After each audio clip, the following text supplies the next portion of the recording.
Hey guys, Clay Westfall with Bushwhacker Bait Company, and today I have another special tutorial for you on finesse fishing.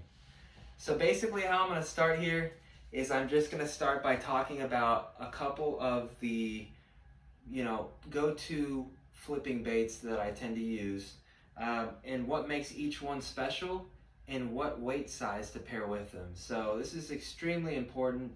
In terms of the weight size, it determines your action and is really a major player in my opinion. So with that being said, I'm going to show you the first the first of three or four, and it's just a traditional small beaver style bait. I happen to have a pretty small hook. I think it's a 2/0 hook, and I have a kind of a small sinker, but for this bait and how compact it is, you're going to see that it sinks pretty fast. I'd say this is probably about a maybe a 1/4 ounce, something like that. Maybe a little bit bigger. Maybe it's I think it may be a 3/8 actually. It's tungsten. That may be explaining why it's a little bit smaller.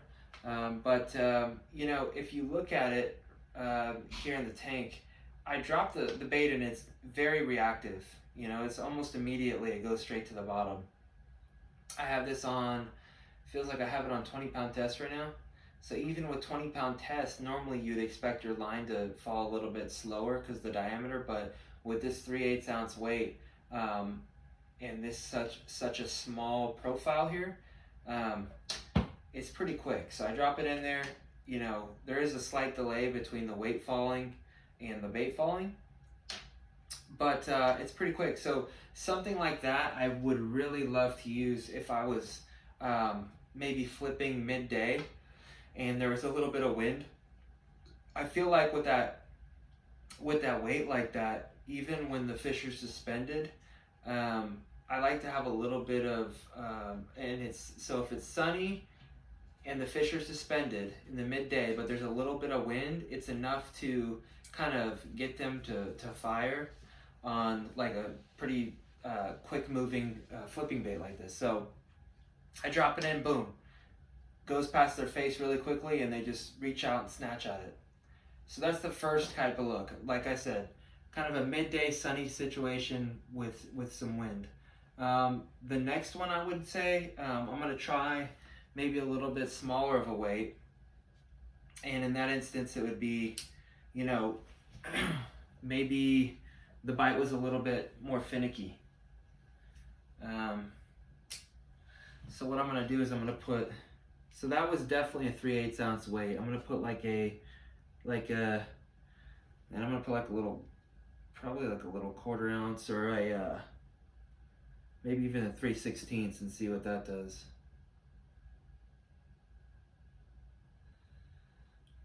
Okay, got my weight on there, tie a quick little Palomar knot.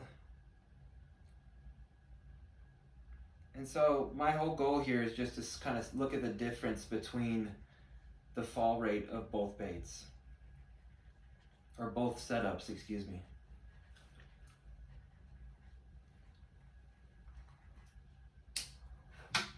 Okay, so I'm gonna drop it in. Definitely slower. It's not slow, I wouldn't call it, but it's definitely slower. I think you could still get away with that, honestly. Like I said, with that kind of that midday little bit of wind. But I want to go even small on the weight. I don't feel like that's small enough for what I'm trying to demonstrate here. I'm gonna go with a teeny tiny weight and see what happens.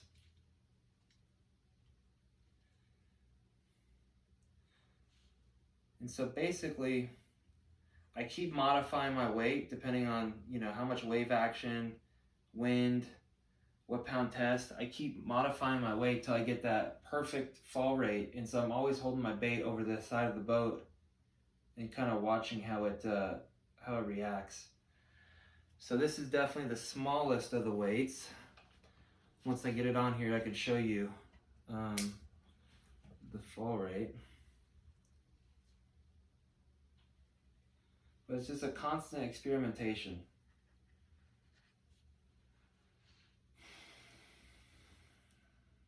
And I wanted to make this video because it's so important. I mean, you know, I think most people who flip, you know, initially when you get started, you're not thinking so much about what speed the bait's falling at, but it's so important because you have to match the activity level of the fish. So here's a really small weight. Let's see what happens here. I would say it's significantly slower. You know, it's hard to tell because really, I mean, it's kind of a shallow tank, but it's pretty slow, you know, even, I mean, I guess you can go even smaller, really. And part of it also is, I think that the hook, the wire gauge of this hook is pretty thick. Although it's a size 2 hook, it seems like it's a little bit more beefy. Let me try something a little different. I'm gonna put on something with kind of, this is like a rage crawl bait. And as it falls, that should create a little bit more drag, and it's going to slow this bait down considerably. It should, I say that. Let's see what it does. Yeah, so that's definitely a lot slower and a lot more finesse-y, I would say. I mean, it's a lot more kind of, it's more predictable, but it's more enticing. It's not that. That's definitely not a reaction bite. That's not a reaction bite. Reaction bite is when it whips past your face quickly and you have a split second to make a decision to go out and strike the bait or not. So, you know, something like that, I would say, maybe if it's like really cold out and the fish aren't very active, or, you know, if it's like really hot but not really windy. You know, is when just any, or if there's a lot of pressure, you know, I'll just do things to slow down sometimes and experiment. And it's not always a guarantee that you get it right, but you can continue to manipulate variables until you figure out if you're matching the activity level of the fish right or not.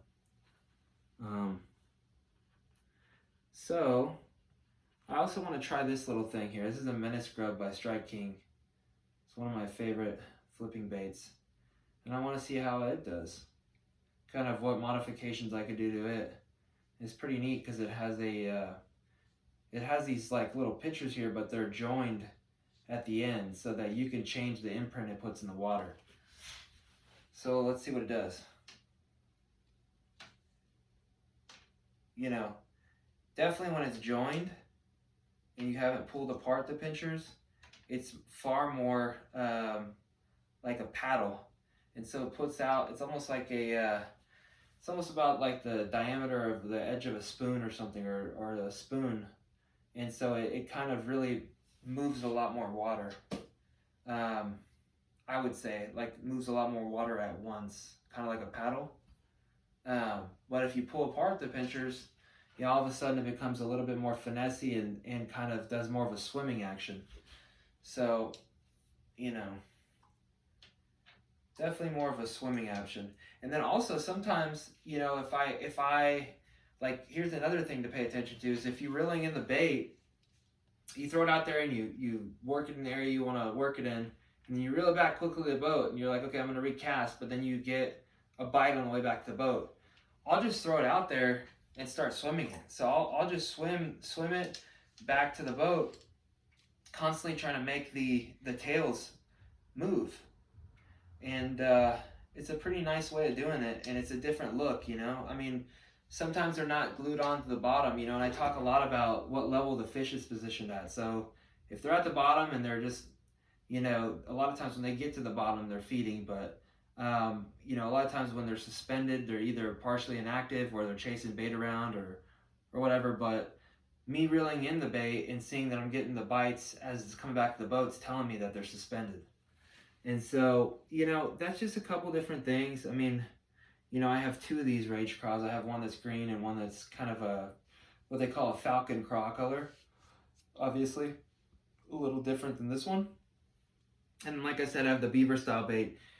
You know, I think the reason why when I put the really small weight on here and I tried the beaver style bait, it's so streamlined, so it's not going to slow it down a whole lot in the span of, you know, I guess it's like 20 inches or something. It's not going to slow it down a whole lot. You'll see it more, you know, if you drop it over the side of the boat in 8 foot of water. But it definitely slows it down. And also, I think part of it is this is not a really light wire hook. So even something as simple as the hook, just the size of the hook, how thick the hook is going to change the fall rate. So things that affect the fall rate, how streamlined the bait is, how small the weight is, how big the gauge diameter of the hook is, and how big your line is. So those 4 things really play a role in, you can manipulate those 4 things in order to suit your environment and what activity level the fish are at. And so let's say that I don't really want to manipulate the thickness of my line and I want to keep a heavy line because I know I'm in heavy cover and I don't want to break off. I can continue to use, maybe I will go to like a heavier weight in order to get the same fall rate that I might get with a lighter line. So that's where I'll make the adjustment in order to kind of achieve that fall rate that I want.